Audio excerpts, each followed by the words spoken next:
So this is lecture 14 on unit 3। तो आज के लेक्चर का हमारा मेन गोल है to understand the concept of Gram Schmidt orthogonalization process. So the topic is the Gram Schmidt ऑर्थोगोनलाइजेशन,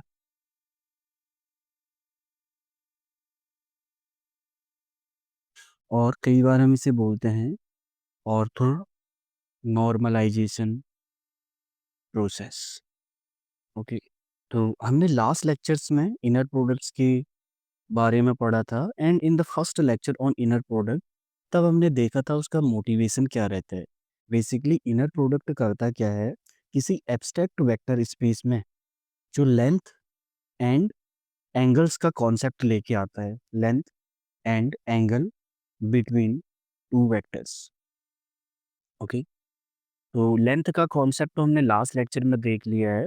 इसके लिए क्या था कि if V is an inner product space and हमने कोई वेक्टर v हमने v से लिया and v belong to v, then we defined the norm of v।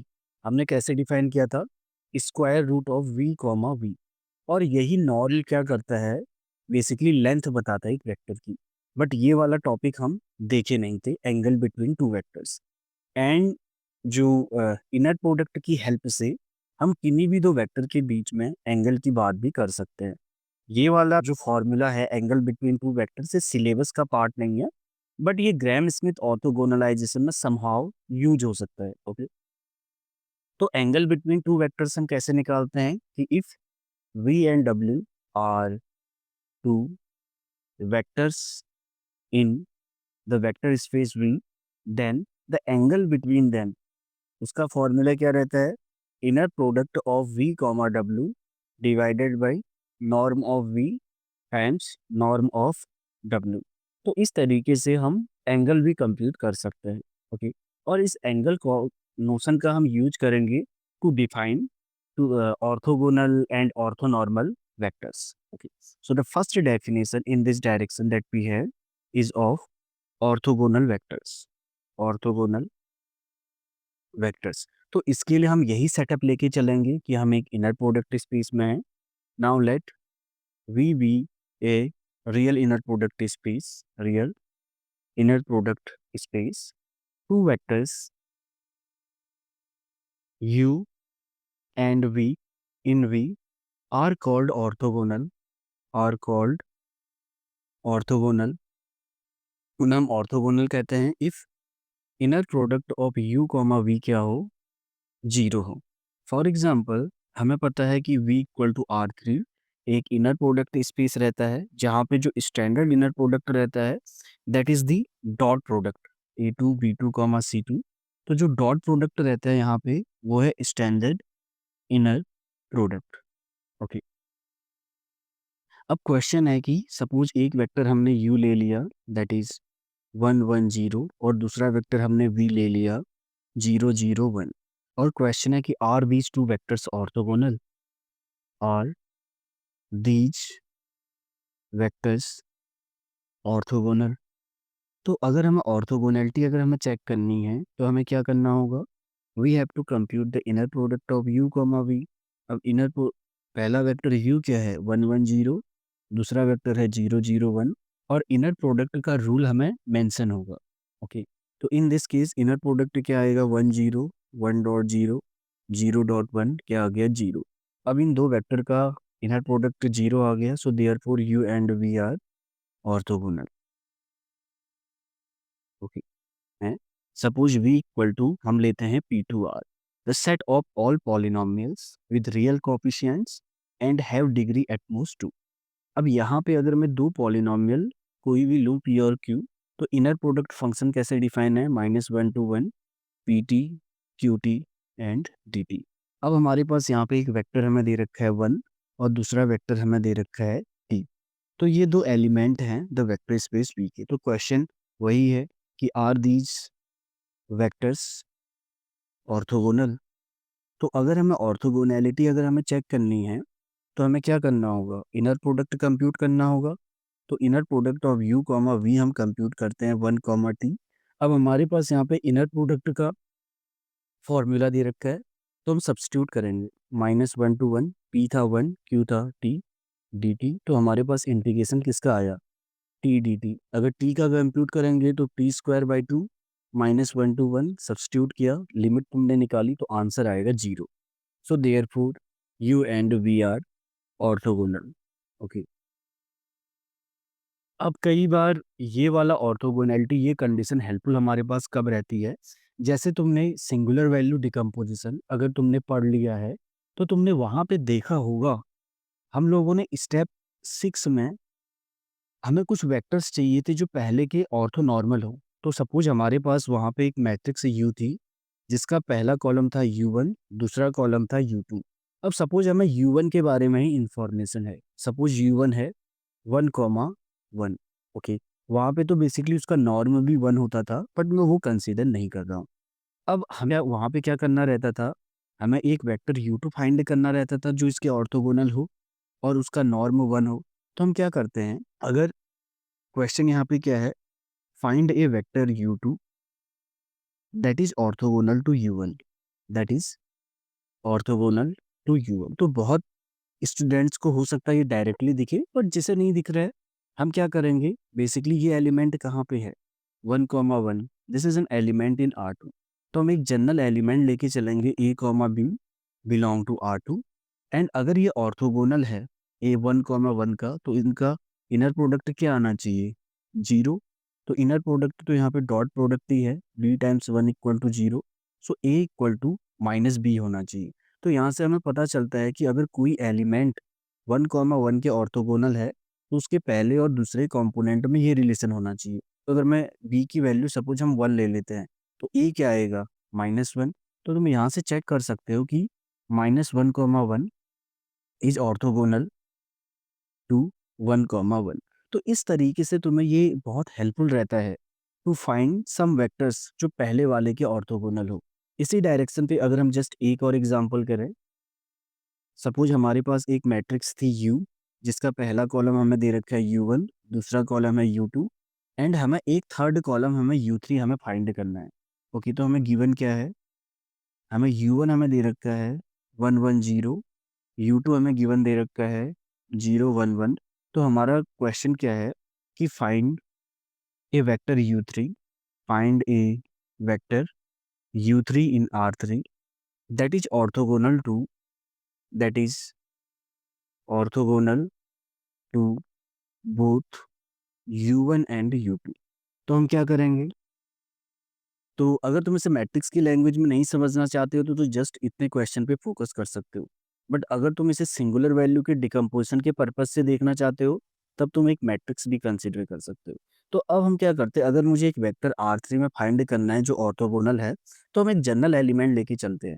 और maybe suppose we have an element in R3 that is orthogonal to both U1 and U2, that is orthogonal to both U1 and U2। so therefore क्या होगा? U inner product U1 0 होना चाहिए, U का inner product with U2 क्या होना चाहिए? 0। तो पहले वाले से अगर हम रखेंगे इनर प्रोडक्ट, अगर तुम कंप्यूट करोगे, U क्या है? ABC 1,1,0 equal to 0। इसे तुम थोड़ा और सॉल्व करोगे, तुम्हें क्या मिलेगा? A plus B equal to 0। Similarly यहाँ से तुम्हें एक इक्वेशन मिलेगी B plus C equal to 0। तो बेसिकली अगर हमें ऐसा वेक्टर चाहिए जो दोनों के ऑर्थोगोनल हो, तो वो ये कंडीशन सेटिस्फाई कर रहा है। ओके। तो यहाँ से हमें क्या मिल रहा है? हमें मिल रही है एक सिस्टम ऑफ लीनियर इक्वेशंस, और हमें पता है वो कैसे सॉल्व करना है। तो इसका जो सॉल्यूशन ही होगा वो तुम्हें इस वेक्टर के बारे में बताएगा। तो अगेन मैं इक्लॉन फॉर्म्स वगैरह पे नहीं जाऊंगा। यहाँ से डायरेक्टली तुम्हारे पास B से तुम्हारे पास मिल जाएगा C, और पहली इक्वेशन से A equal to -B equal to C। तो C फ्री वेरिएबल था, तो इसका सॉल्यूशन सेट कुछ इस फॉर्म का होगा, where C belong to R। तो तुम कोई C की वैल्यू अगर 1 लोगे, तो तुम्हें इजीली एक वेक्टर मिल जाएगा 1 -1,1 that is orthogonal, to both U1 and U2। तो हम इस तरीके से हम इस इनर प्रोडक्ट नोशन का यूज कर सकते हैं कुछ नए वेक्टर्स फाइंड करने के लिए, जो पहले ऑलरेडी नोन वेक्टर्स के साथ ऑर्थोगोनल हों। अब हम यहाँ पे नेक्स्ट देखते हैं orthogonal and orthonormal sets and orthonormal sets. तो बेसिकली अभी हमने ऊपर जो देखा, अभी हमने orthogonality of just two vectors की बात की। ओके, अब हम बात करते हैं दो से ज़्यादा वेक्टर्स के बारे में। सो हमारा सेटअप सेम रहेगा। Let V be a real inner product space. So a set of vectors say S equal to u1 u2 to un, इसे हम कहते हैं is called, पहला रहता है ऑर्थोगोनल। इन हम ऑर्थोगोनल हम कब कहेंगे? अगर मैं इनमें से कोई भी दो वेक्टर लेके चलूं वो ऑर्थोगोनल हों, तो उसे मैथमेटिकली हम कैसे लिखेंगे? ऑर्थोगोनल हम कहेंगे if inner product of u i comma u j क्या होना चाहिए? 0 for all members u i comma u j belong to S and they must be distinct. तो अगर कोई भी दो अलग अलग वेक्टर्स लेके चलो वो क्या होने चाहिए? ऑर्थोगोनल होने चाहिए। सेकंड डेफिनेशन क्या रहती है? Second is ortho normal. Orthonormal में क्या रहता है? तो हम एक सेट एस ऑफ वेक्टर्स, इन्हें हम बोलते हैं ऑर्थोनॉर्मल इफ पहली कंडीशन क्या होना चाहिए? This set must be orthogonal. पहला तो ये सेट ऑर्थोगोनल होना चाहिए। Second, the norm of all the vectors क्या होना चाहिए? 1 होना चाहिए for all u belong to S. तो बेसिकली हर एस के हर एलिमेंट की लेंथ क्या होनी चाहिए? 1। बट इसी को अगर हमें इन दो कंडीशंस को अगर मैंने एक ही बार में लिखना है तो हम इसे कैसे लिख सकते हैं कि यू आई कॉमा यू जे का जो इनर प्रोडक्ट होना चाहिए ये तो होना चाहिए 0। अगर आई और जे क्या है? अलग अलग, तो दो एलिमेंट तो ऑर्थोगोनल होने चाहिए। बट अगर आई और जो जे इक्वल हैं तो ये होना चाहिए 1। तो हम जस्ट एक एग्जांपल करते हैं। सपोज हमारे पास एक सेट है से 1 1 0 से 0 0 1 एंड -1 1 0। तो क्वेश्चन है कि क्या ये सेट ऑर्थोगोनल है? Is S an orthogonal set? अगर ऑर्थोगोनल सेट है तो फिर हमें चेक करना पड़ेगा क्या ये ऑर्थोनॉर्मल सेट भी है। ओके, तो पहला हम देखते हैं कि ऑर्थोगोनल है या नहीं। तो हम देखते हैं कि अगर सपोज पहले एलिमेंट को हमने कहा u1, दूसरे एलिमेंट को कहा u2, थर्ड को कहा u3। अब तुम इनर प्रोडक्ट कंप्यूट करो u1 u2 का। दिस इज 0, u1 u3 का अगेन 0, u2 u3 का 0। So therefore S is orthogonal. अब हमें चेक करना है ऑर्थोनॉर्मल है या नहीं ये सेट। तो अब ऑर्थोनॉर्मल के लिए हमें क्या चेक करना होगा? हमें हर किसी एलिमेंट का नॉर्म चेक करना होगा। तो नॉर्म ऑफ u1 क्या होगा? बेसिकली दिस इज, या नॉर्म की जगह हम डायरेक्टली हम क्या चेक कर सकते हैं? Inner product of u1 times u1, क्योंकि हमने यहाँ से वही चेक करना है। अगर आई और जे इक्वल हैं तो ये 1 होना चाहिए हमेशा। तो u1 कॉमा u1 अगर हम कंप्यूट करते हैं दैट इज 1 1 0 1 1 0। तो आंसर क्या आ रहा है? 1.1 1.1 2। तो ये 1 के इक्वल नहीं है। सो देयर ये सेट ऑर्थोनॉर्मल नहीं है। So therefore S is not orthonormal. Orthonormal के लिए बेसिकली क्या होना चाहिए? हर एलिमेंट ये कंडीशन सेटिस्फाई करे कि अगर सपोज ये सेट u1 टू un ये ऑर्थोनॉर्मल कब होता? अगर ऑर्थोगोनल होता और उसके बाद u1 u2 ये 1 होना चाहिए था, u2 u2 का इनर प्रोडक्ट 1 होना चाहिए था, u3 u3 का इनर प्रोडक्ट 1 होना चाहिए था।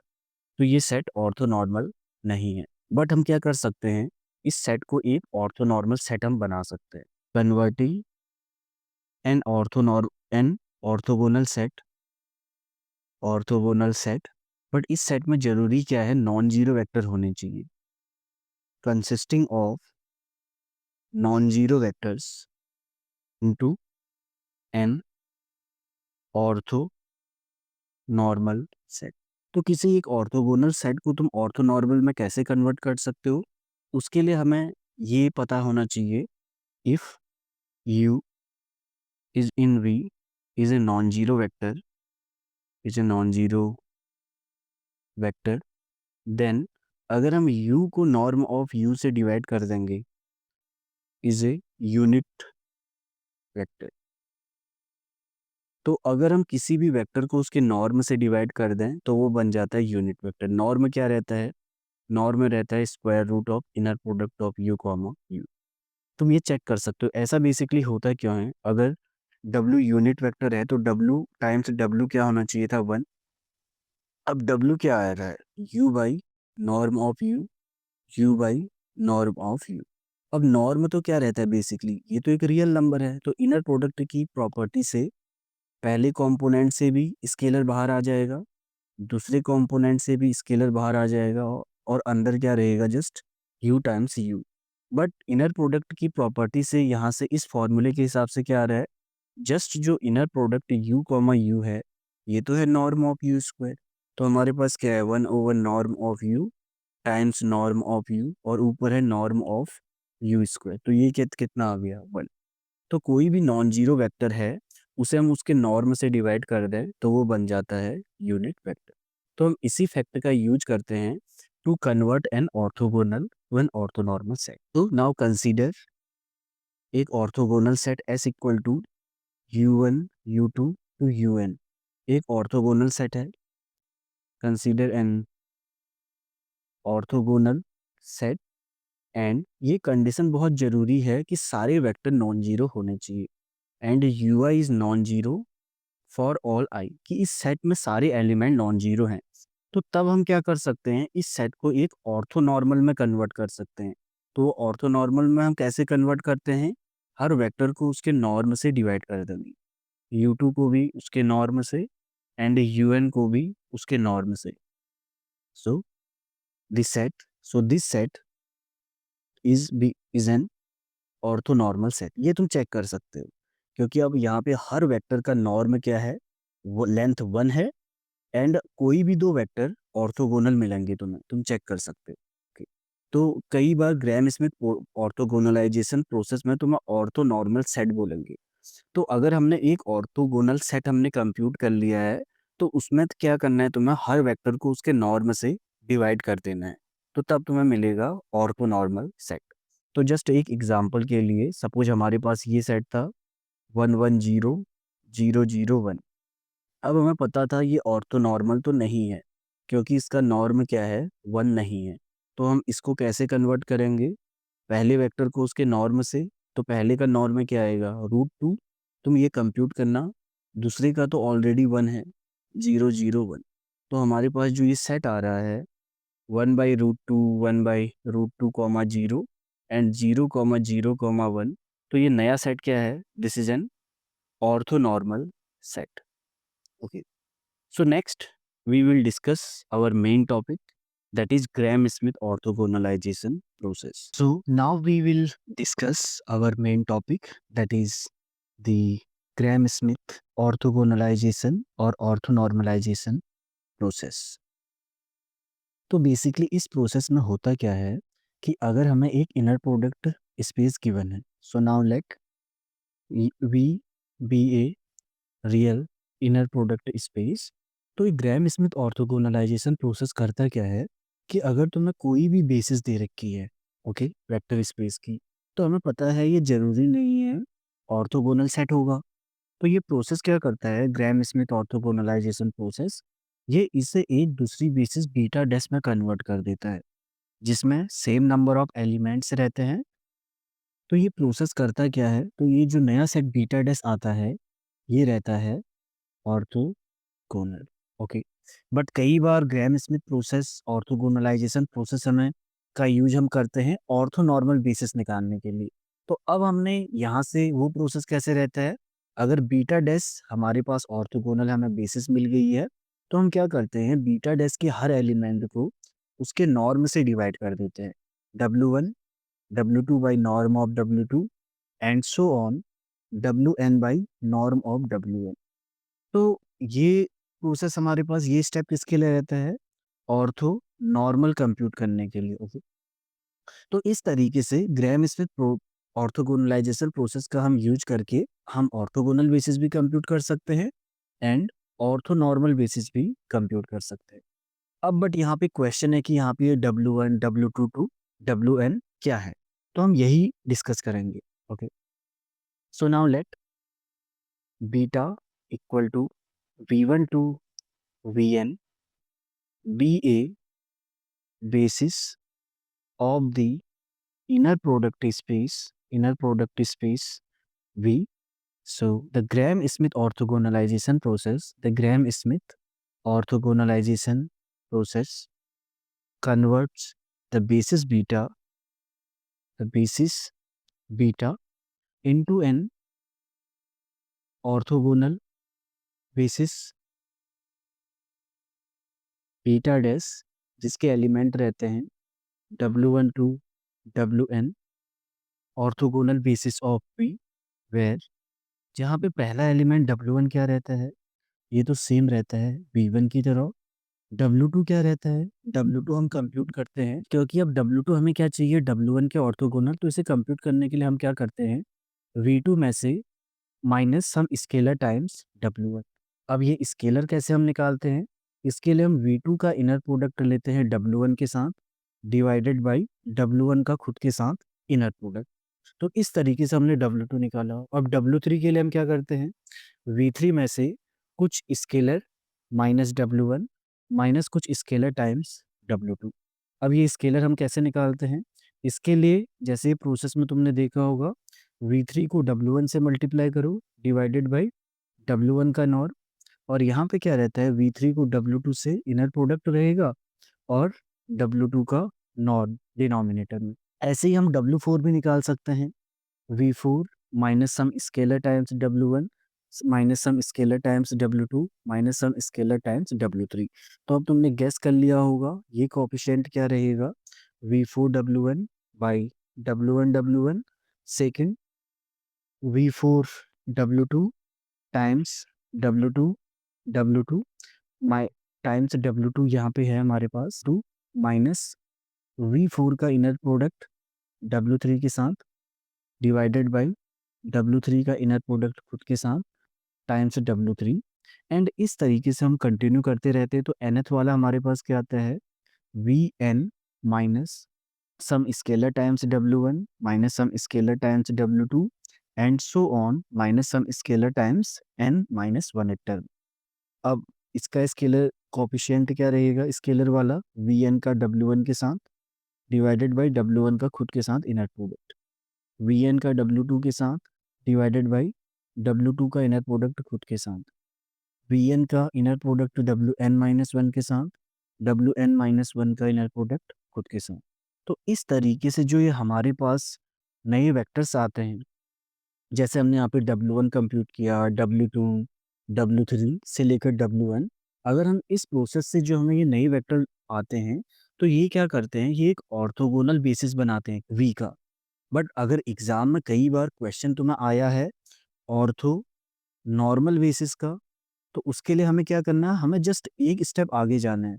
हमने बीटा डैश तो निकाल दिया ऊपर वाले प्रोसेस से W1 टू Wn, तो हम ऑर्थो नॉर्मल बेसिस में अगर हमें जाना है तो उसे हम लिखेंगे बीटा डबल डैश। उसके लिए हम क्या करेंगे, जस्ट जो अभी हमने थोड़ा देर पहले देखा, W1 को उसके नॉर्म से, W2 को उसके नॉर्म से एंड Wn को उसके नॉर्म से डिवाइड कर देना है। ओके, यही है just orthonormal basis. So now we will solve some examples, जिससे तुम्हें थोड़ी और क्लैरिटी मिले कि हमें ये कैसे अप्लाई करना है। ओके, तो हमारा पहला एग्जांपल है, consider the inner product space R2। अब यहाँ पे कई बार तुम्हें इनर प्रोडक्ट गिवन नहीं होगा, अगर गिवन नहीं है तो हम स्टैंडर्ड इनर प्रोडक्ट लेके चलेंगे। तो R2 में स्टैंडर्ड इनर प्रोडक्ट क्या रहता है, dot product A1 B1 A2 dot B2। तो यहाँ से क्या मिलेगा, A1 A2 plus B1 B2। ये हमारे पास इनर प्रोडक्ट स्पेस है, हमें एक बेसिस हमें गिवन है 1, 1 से 2, 3। So this is a basis of B। तो यहाँ पे क्वेश्चन है, convert beta into an orthogonal basis using Gram Schmidt orthogonalization process. तो हमें सॉल्व कैसे करना है, हमें ऊपर वाले ही स्टेप फॉलो करने हैं। तो पहले हमने बेसिस के एलिमेंट्स को ऑर्डरिंग दे देनी है। तो हमने कहा कि सपोज पहला बेसिस एलिमेंट है V1, दूसरा बेसिस एलिमेंट है V2। So by Gram Schmidt orthogonalization process, तो एग्जाम में तुम ये पूरा लिखना process, we obtain an orthogonal basis, an orthogonal basis. Orthogonal basis हमें क्या मिलता है, W1 comma W2, where W1 क्या रहता है, W1 तो रहता है V1, और W2 का फॉर्मूला क्या रहता है, V2 minus some scalar times W1। ये स्केलर कैसे आता है, V2 का W1 के साथ inner product divided by W1 का खुद के साथ इनर प्रोडक्ट। तो W1 तो हमारे पास डायरेक्टली आ गया 1,1। अब W2 निकालने के लिए हमें क्या क्या क्वांटिटी चाहिए, V2 जो हमें ऑलरेडी पता है, W1 भी हमें पता है, अब हमें जस्ट ये दो स्केलर चाहिए। तो हम यहाँ पे कंप्यूट कर लेते हैं V2 कॉमा W1। अब V2 हमारे पास क्या है 2,3, W1 क्या है 1,1। तो डॉट प्रोडक्ट करोगे तो क्या आएगा 3 times 1, so it will B 5। अब W1 का खुद के साथ इनर प्रोडक्ट क्या रहेगा, W1 क्या है 1,1, 1,1, सो इट विल बी 1,1, 1,1, 2। तो हमारे पास W2 क्या आया, हमारे पास था vector V2 2,3, right, minus V2 comma W1 5 by W1 का नॉर्म ये, एंड 1,1। तो अब तुम इसे सब्ट्रैक्ट करोगे तो तुम्हें क्या मिलेगा, W2 विल बी 2,3 माइनस 5/2, 5/2। इसे सॉल्व करोगे तो तुम यू विल गेट -1/2 एंड 1/2। तो हमारे पास वेक्टर क्या आया, W1 था 1,1, W2 आ गया -1/2 कॉमा 1/2। तो यहाँ पे तुम बेसिस को जो नया बी डैश आया है तुम इसे लिख सकते हो W1 कॉमा W2। बट कई बार बुक्स में क्या रहता है कि जब ये W2 हम ले लेते हैं ना, तो रिजल्ट अगर हम क्या करें W2 को कोई स्केलर से मल्टीप्लाई कर दें, नॉन जीरो स्केलर से, तो ये सेट भी क्या रहता है ऑर्थोगोनल। ओके, ये प्रॉपर्टी रहती है कि अगर हम W2 को किसी भी नॉन जीरो से मल्टीप्लाई कर देंगे तो ऑर्थोगोनल होगा। इसके पीछे का रीजन क्या रहता है कि W1 को अगर हम W2 से प्रोडक्ट करेंगे तो इनर प्रोडक्ट की प्रॉपर्टी से स्केलर तो बाहर आ जाएगा। अब W1 कॉमा W2 पहले ही ऑर्थोगोनल थे, तो ये क्या आएगा अल्फा टाइम्स 0 इक्वल टू 0। तो ये क्वेश्चन है कि हम मल्टीप्लाई क्यों कर रहे हैं, तुम यहाँ पे देखोगे डिनोमिनेटर में क्या है 2। तो इस वेक्टर को थोड़ा और नाइस फॉर्म में लिखने के लिए W1 को तो नहीं एज इट इज रखा, W2 से डिनोमिनेटर हटाने के लिए हमने 2 से मल्टीप्लाई कर दिया। ओके, पी डेस आ गए हमारे पास 2 टाइम्स W2। तो यहाँ से हमें क्या मिलेगा 1,1 माइनस 1,1। या तो तुम एग्जाम में ये वाला लिख सकते हो, अदरवाइज तुमने जस्ट ये वाला भी लिखा हुआ है, ये भी सही है। ओके, बट ये वाला जो पीड है हमने यहाँ पे लिखा हुआ है, इसका फायदा क्या रहता है कि अगर तुम्हें ऑर्थो नॉर्मल में कन्वर्ट करना है, अब ये थोड़ा आसान हो जाएगा, क्योंकि अगर पहले वेक्टर को हम W1 W2 कहें और अब हमें चाहिए ortho normal basis, ortho normal basis अगर हमें ये चाहिए तो हमें क्या करना होगा, W1 को उसके नॉर्म से और W2 को उसके नॉर्म से डिवाइड करना होगा। अब यहाँ पे नॉर्म ऑफ W1 क्या रहता है, बेसिकली W1 का खुद के साथ inner product, similarly norm of W2 is W2 का खुद के साथ इनर प्रोडक्ट। अब अगर तुम ये वाले वेक्टर लेके चलते ना, तब तुम्हें ये नॉर्म निकालने में हो सकता है थोड़ा दिक्कत आता। तो इसीलिए हमने क्या कर दिया, इस वेक्टर से डिनोमिनेटर हटा दिया, तो हमें ये नया सेट मिल गया। अब यहाँ पे तुम इनर प्रोडक्ट इजीली निकाल सकते हो, सो it will B 1 + 1 2।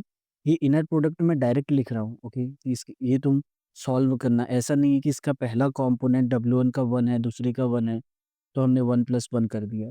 Inner product का फॉर्मूला हमने ऑलरेडी पहले मेंशन कर रखा है। ओके, ये रूल है इनर प्रोडक्ट का, तो इसके हिसाब से तुम्हें निकालना है norm. So it will be square root of 2। तो हमारे पास जो ऑर्थोगोनल वेक्टर ऑर्थोनॉर्मल बेसिस आ गया, वो क्या आया 1,1 1/√2 माइनस 1,1। तो इस तरीके से तुम ऑर्थोगोनल से ऑर्थोनॉर्मल बेसिस तक जा सकते हो। सो now let us do one more example. अब हमारे पास यहाँ पे जो वेक्टर स्पेस है ये जनरेटेड है स्पैन ऑफ ये 4 वेक्टर्स का 1 1 1 1। The second vector is 1 2 4 5 and the third vector is 1 -3 -4 -2। अब हमें पता है ये कहाँ पे कंटेन है, R4 में।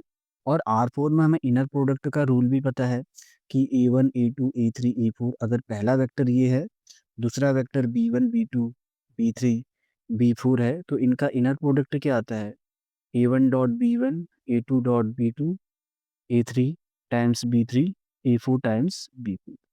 अब हमारा इस केस में क्वेश्चन क्या है कि कन्वर्ट जो इस वेक्टर स्पेस की बेसिस ये हमें सेट दे रखा है इस दिस सेट।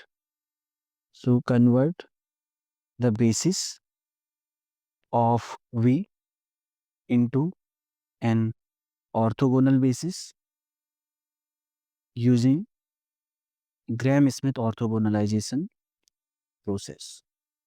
ओके, तो हमारा आइडिया क्या रहेगा, सॉल्यूशन का तरीका सेम। तो हम बेसिस को लिखेंगे, तो हम इसके बेसिस के एलिमेंट्स को ऑर्डर कर लेंगे। ओके, तो हमारे पास बेसिस हमें दे रखी है ये। तो हमने कहा कि सपोज पहले वेक्टर को हम बोलते हैं V1, दूसरे वेक्टर को V2, थर्ड वेक्टर पे V3। फिर वही हमारे पास सेम स्टेप्स रहेगा कि by Gram Schmidt orthogonalization process we obtain an orthogonal basis. Okay, तो मैं यहाँ पे जस्ट कॉपी पेस्ट कर रहा हूँ। So we obtain an orthogonal basis. अब यहाँ पे कितने एलिमेंट होंगे, यहाँ पे होंगे 3 एलिमेंट्स, W1 W2 W3। जहाँ पे W1 तो फॉर्मूले के हिसाब से V1 ही रहता है, W2 क्या रहता है, V2 minus some scalar times W1। ये स्केलर रहता है V2 W1 by inner product of W1 by itself। फिर आता है W3 that is V3 minus some scalar times W1 minus some scalar times W2।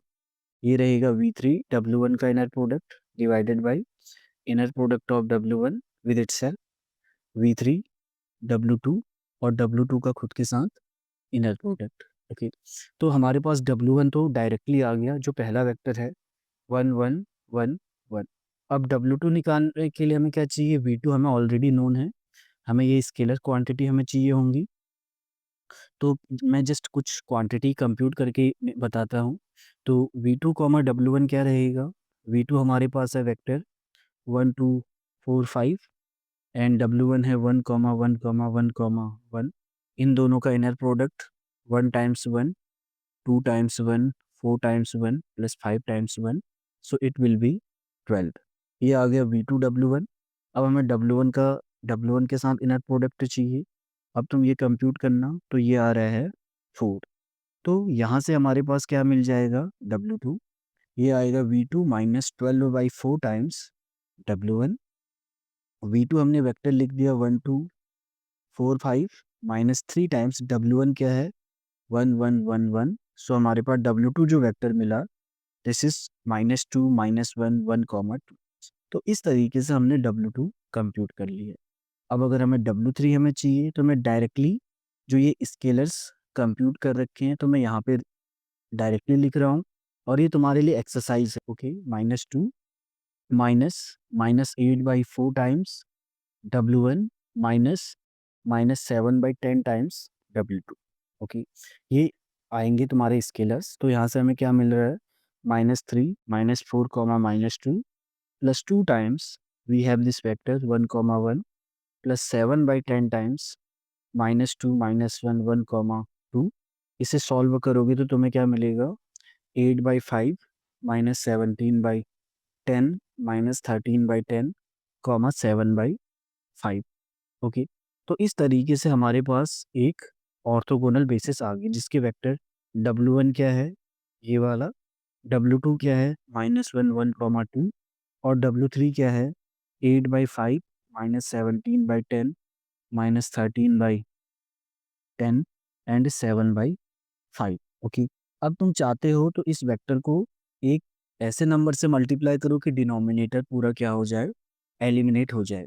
तो इस तरीके से हम एक ऑर्थोगोनल बेसिस निकालते हैं। अब ऑर्थोगोनल ऑर्थोगोनल से अगर मुझे ऑर्थो नॉर्मल में जाना था, तो उसके लिए मुझे एक स्टेप और करना पड़ेगा।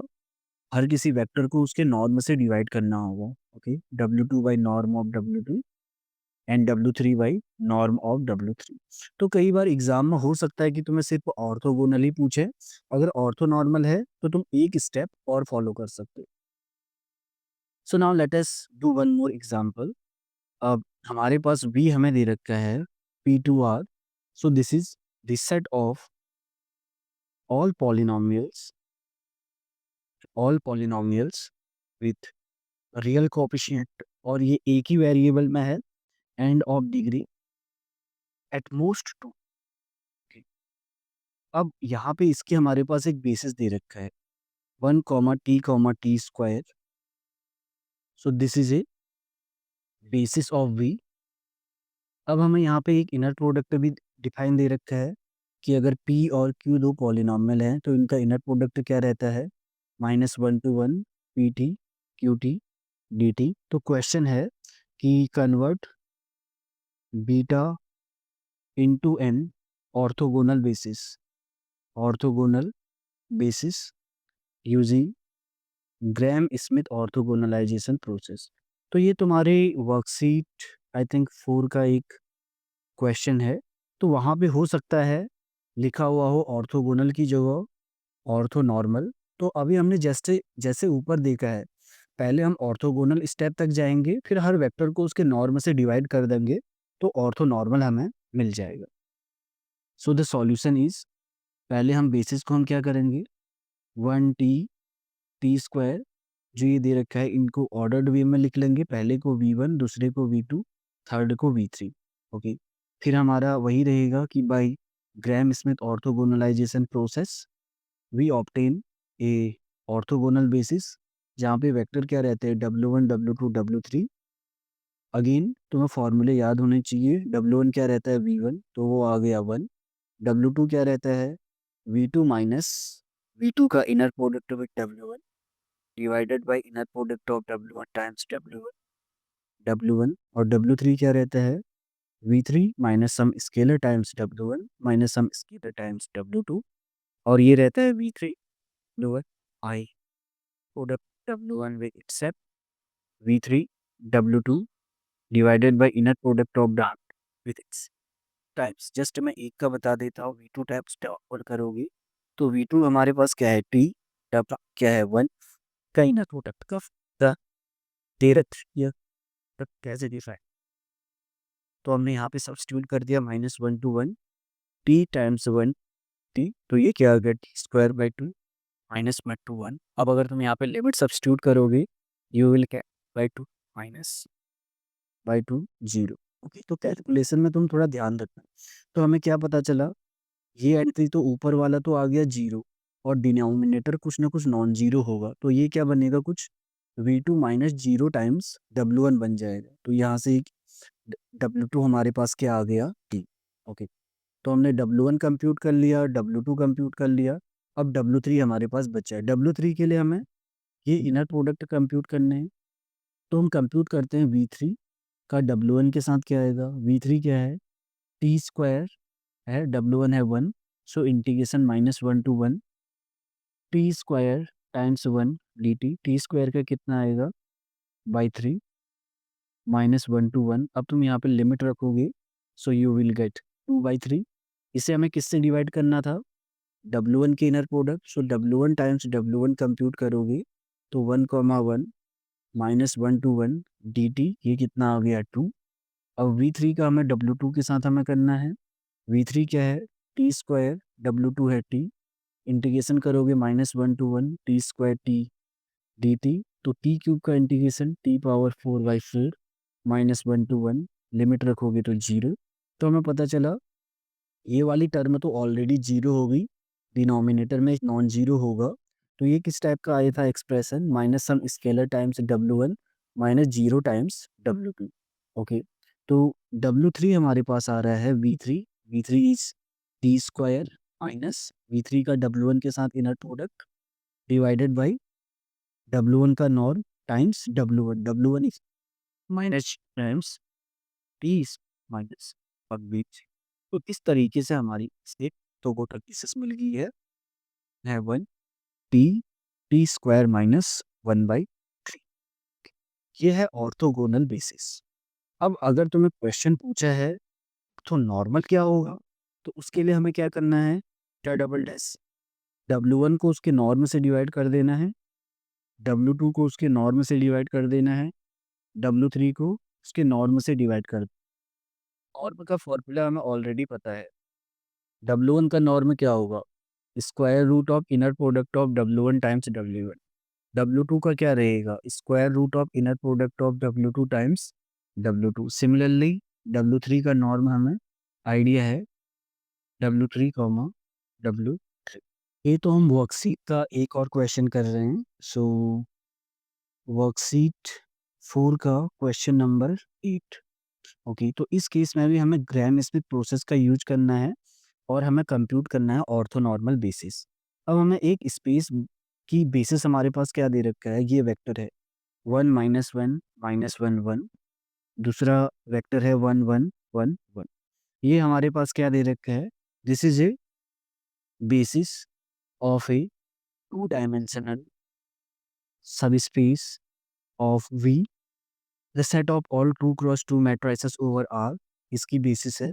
अब हमारे पास यहाँ पे इनर प्रोडक्ट भी दे रखा है V में, कि अगर A कोई मैट्रिक्स है, B कोई दूसरी मैट्रिक्स है, तो इनका इनर प्रोडक्ट हम कैसे निकालते हैं, तो इसके लिए हम B ट्रांसपोज A से मल्टीप्लाई करके ट्रेस हम कंप्यूट करते हैं। हमें दे रखा है इनर प्रोडक्ट और एक basis of a subspace. Question हमारे पास यहाँ पे वही है कि using Gram Schmidt orthogonalization process, so transform beta into an orthonormal basis. Okay, तो इस क्वेश्चन में हमें ऑर्थो नॉर्मल बेसिस कंप्यूट करना है। तो मैं क्या करूँगा, जस्ट मैं बीटा को बीटा डैश में कन्वर्ट कर दूंगा, दैट विल बी ऑर्थोगोनल। और जो लास्ट स्टेप रहेगा वो तुम्हें कंप्यूट करना है कि हर किसी को उसके नॉर्म से डिवाइड करके ऑर्थो नॉर्मल में, तो ऑर्थो नॉर्मल वाला स्टेप तुम्हें करना है। ठीक? तो हम जस्ट अगेन हम सेम प्रोसेस फॉलो करते हैं। हमारे पास बेसिस हमें क्या दे रखा है, पहला वेक्टर है -1, 1। दूसरा वेक्टर बेसिस एलिमेंट का क्या है 1, 1, 1।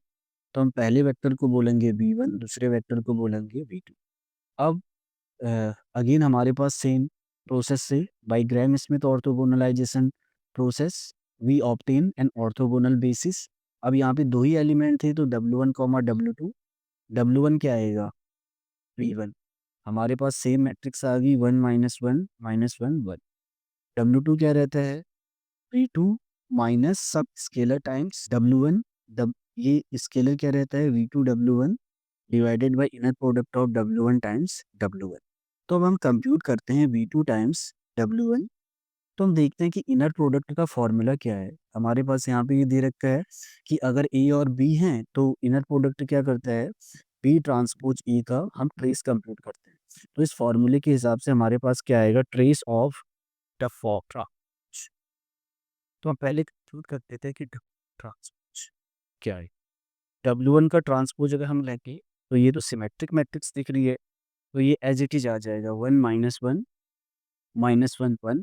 और V2 हमारे पास कौन सा वेक्टर दे रखा है, 1 1 1 1। तो 1 1 1। अब तुम यहाँ पे इन्हें मल्टीप्लाई करोगे तो यू विल गेट 0। यहाँ पे हमारे पास क्या आ गया, 0 0 एंड 0। ओके, हमें इनर प्रोडक्ट के लिए हमें क्या चाहिए था, ट्रेस। तो इस मैट्रिक्स का ट्रेस क्या होगा, दिस इज 0। तो हमें क्या पता चला कि ये स्केलर तो ऑलरेडी 0 है। ओके, तो डिनोमिनेटर में क्या रहेगा, ये तो कोई नॉन जीरो स्केलर ही होगा। इनर प्रोडक्ट की प्रॉपर्टी से प्रॉपर्टी यही रहती है ना कि इनर प्रोडक्ट हमेशा ग्रेटर देन 0 होता है if V is non zero, या 0 होगा if and only V equal to 0। तो ये क्या आएगा, V2 माइनस 0 टाइम्स W1। तो W2 हमारे पास क्या आ गया, सेम मैट्रिक्स आ गया। तो W2 is this matrix 1 1 1 comma 1। तो हमारे पास जो बेसिस आया, इनफैक्ट हम यहाँ पे रियलाइज करते हैं कंप्यूट करने के बाद, वेक्टर्स हमें दे रखे थे ये पहले ही ऑर्थोगोनल वेक्टर्स थे। तो पहला वेक्टर तो था 1 माइनस 1 1 एंड सेकंड वेक्टर था 1 1 1 कॉमा 1। तो तुम अगर एग्जाम में ये क्वेश्चन आता है तो तुम पहले स्टेप पे ही ये कंप्यूट करके शो कर सकते हो W1 W2 का इनर प्रोडक्ट इक्वल टू 0। तुम ये प्रूव कर सकते हो और यहाँ से तुम डायरेक्टली लिख सकते हो कि this set beta equal to W1 W2 is an orthogonal basis. Okay, तो ये स्टेप हम डायरेक्टली लिख सकते हैं। अब हम क्या करते हैं, हम ऑर्थो नॉर्मल बेसिस पे जाते हैं। तो उसके लिए हमें क्या करना पड़ता है, W1 को उसके नॉर्म से डिवाइड करना होगा और W2 वेक्टर को भी उसके नॉर्म से डिवाइड करते हैं। अब हमें पता है नॉर्म ऑफ W1 का फॉर्मूला क्या रहता है, that is inner product of W1 square root of inner product of W1 times W। अब इनर प्रोडक्ट हमें यहाँ पे क्या दे रखा है, trace of W1 transpose W1। W1 transpose W1 अगर तुम देखोगे, this is A symmetric matrix. Okay, ये आ गया W1 एज इट इज -1, 1। तो इन दोनों का प्रोडक्ट करने पे हमारे पास क्या आएगा, बट हमारे पास इनर प्रोडक्ट क्या है, इसके लिए हमें इस मैट्रिक्स का ट्रेस निकालना है। सो दिस इज 4। तो इसके लिए हमें नॉर्म निकालने के लिए हमें क्या करना है, स्क्वायर रूट लेना है। सो तो ये हमारे पास यहाँ पे क्या मिल रहा है, 1/2 जो हमारे पास मैट्रिक्स है -1, 1। ओके, अब अगर तुम्हें W2 का नॉर्म निकालना है तो मैं सेम फॉर्मूला यूज करना, W2 W2 का इनर प्रोडक्ट। अब इस केस में अगर तुम W2 का इनर प्रोडक्ट निकालोगे, that will be trace of W2 transpose W2। और तुम अगर यहाँ पे जस्ट कंप्यूट करो W2 transpose W2, I think you will get 2 2 2 2। So the trace का फॉर्मूला रहेगा 4, आई थिंक ये वाला आएगा 2। सो इट विल बी 1/2, 1 1 1, 1। तो इस तरीके से हम ऑर्थोनॉर्मल बेसिस निकाल सकते हैं।